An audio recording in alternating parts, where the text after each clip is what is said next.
Actually, just a few more now. Roughly, where do you live, by the way? I live here in Keene. Where? Leverett Street.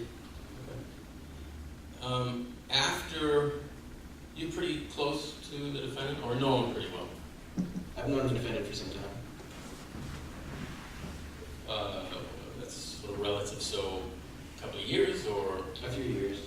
So you had a substantial amount of contact with him after he got out of jail this last time, is that right? Sure, I see him often. And can you give a rough estimate of how many times you've seen him smoke marijuana? Since he got out. I'm sorry, if I could get more correctly. I don't know if he means, if Mr. Webb means 2 weeks ago, if he means almost a year ago. After he got out of jail in December 2013 to today, roughly how many times you see him smoke marijuana? I won't hold you to an exact number, of course.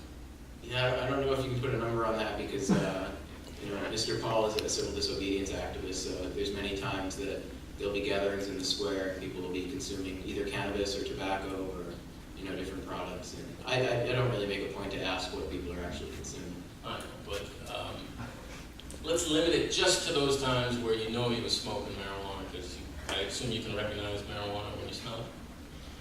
I would be able to, sure. Let's limit it to those number of times when you actually knew he was smoking marijuana because you could smell it. Roughly, how many times did the defendant smoke marijuana between when he got out and today?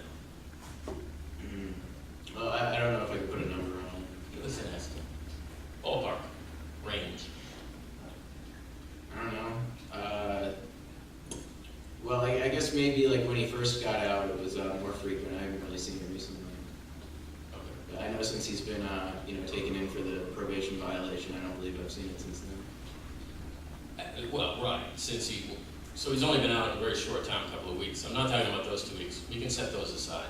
Just from when he got out in December 2013 till when he went in on the VOP in June 2014, you saw him smoke marijuana a lot, yes? Well, a lot sounds like a relative term. Which is why I asked for a range. So if you can give us a range, that'd be great. I imagine that the defendant is a daily user. I believe he's open about it. Nothing further, thank you. No more. Thank you. You may sit down. Did you want to mark the... I would, if you could give us this, Mr. Ian. Mr. Ian, if you would just remove the disc and give it to Attorney Hill. I don't know if it's been, if it has been marked. It has not, Your Honor. I would ask that it be marked and admitted as the defendant's exhibit A. Absolutely. Defendant's Exhibit A is a full exhibit.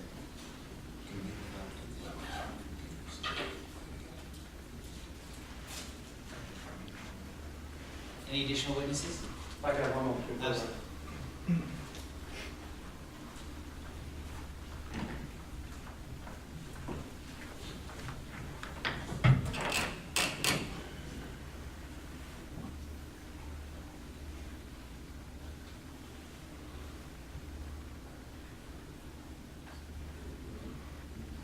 Your Honor, we have a short recess, and Mr. Paul and I can just about provide him testify. Okay, let me just say for the record that had the clerk's office confer with counsel, we originally set this for the morning, recognizing that it was going to take a fair amount of time.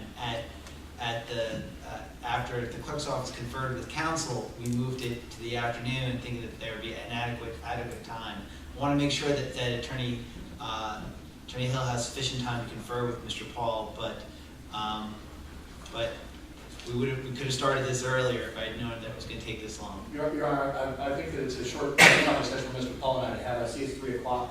The question is whether he will testify. I understand. It's a consequential decision. I'm going to give you a few minutes to talk to him about that. And just so the court, I still think we're going to be able to make this before. We'll take a short recess. Thank you. All right.